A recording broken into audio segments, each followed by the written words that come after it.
So every marathon pretty much has to have its stinkers, right? Yeah, this was one of them. Um, The Elf is a 2017 horror film about a killer elf, if you didn't guess. And this was pretty dreadful to get through, not gonna lie.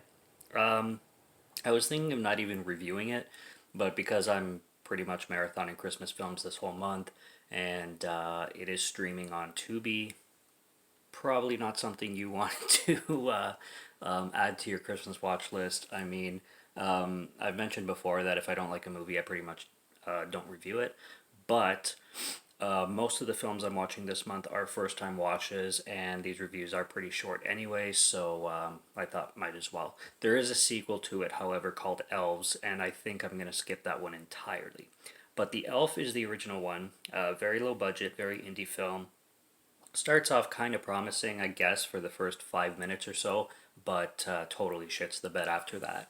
What happens is you got this couple, their names are Victoria and Nick, and Nick inherits a toy shop from his great grandfather or great grandfather, some relative of his. And it starts off the film where they're in this toy shop, and then Nick goes to the back room where everything is covered in sheets and boxes everywhere, whatnot. And there's this chest. Inside the chest is this little toy elf, and the girlfriend Victoria or fiance has a phone call with her friend Sky, and right off the intro of the film, you can tell that this relationship is rocky. And she doesn't know if she's sure if she wants to get married to Nick because she doesn't feel like Nick wants to get married to her. And there's really bad history with Nick. Like when he was a child, he has like trauma and all kinds of things that have happened, especially around the holidays. And we're shown this throughout the film, and it's just shown that these people are pretty much not compatible and not in a good place, kind of thing. So the film starts out like that, and like you're gonna get some kind of killer elf story with some basic plot, and it'll just be your average watch kind of thing. But right after that, as soon as they leave the toy shop, everything just goes haywire. The acting is horrendous. I had to turn the subtitles on with this film because the audio is terrible. You can barely understand what anybody is saying in a lot of scenes. They don't even mumble. They just kind of almost lip sync. Like the audio is so low compared to the music, which the music in itself as well is ridiculously bad. Like the score itself is terrible. The score itself, it tries for like dread, and it tries for uh, not tension, but like eerie and creepy and dreadful tones, and it just doesn't land at all. There's weird scenes. They come across this older gentleman who had an accident, a car accident. He hit a tree or something, and he turns to Nick when Nick goes to investigate. And he's like, "I'm going to get in so much trouble." And then he like acts like a child, like pretending to drive the car. He's like, "Vroom vroom." It's like, where the hell is this going? What the hell is happening here? When they get to the house, it turns out Victoria has invited her family over to meet Nick as a surprise, even though it's made clear that Nick despises Christmas and is kind of has a phobia of Christmas because of his childhood. What happened is he had a psychotic episode at age 9 and ended up murdering his father and viciously attacking and hurting his mother, who ended up in a psych ward. So he has this paranoia against Christmas, obviously. And Victoria's just dealing with this guy, and Victoria's family and Sky, her friend, are trying to get her away from this guy. Sky even makes a joke about the Amityville horror, and this guy's gonna like chop you up into pieces in this new house that you got and whatnot.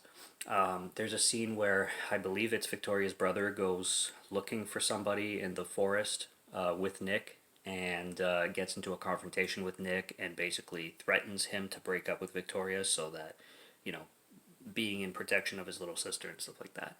And there's just bizarre dialogue and bizarre plot choices that really has nothing to do with the killer elf. The killer elf is just there, almost like a side thing, going on amongst these stupid plot points and stories that make absolutely no sense. Even at the end, when Sky comes to pick up Victoria after this whole shit show happened in this house.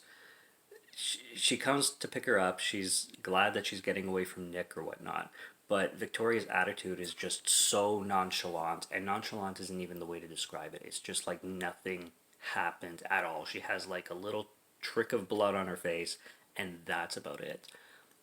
There's a scene where, because this is a supernatural plot and this elf is kind of haunted, he shows up as an elf on the shelf at one point, which I found cool. Also, to give this film some positives, the elf itself, they use CGI, but it seems like they spent most of their budget on the CGI because it doesn't look half bad. It looks creepy. The CGI moves well. It's well animated. It blends into the live action enough, and it doesn't look cheap. So the elf and the effects that they did on the elf doesn't look cheap, but it's so shrugged off. Like I said, with this stupid plot that goes on and everything else, it's just so poorly done in this film that just makes it boring. Regardless, it's a supernatural plot, and Nick is supposed to have this symbol that has been like engraved in his arm by this curse or something like that.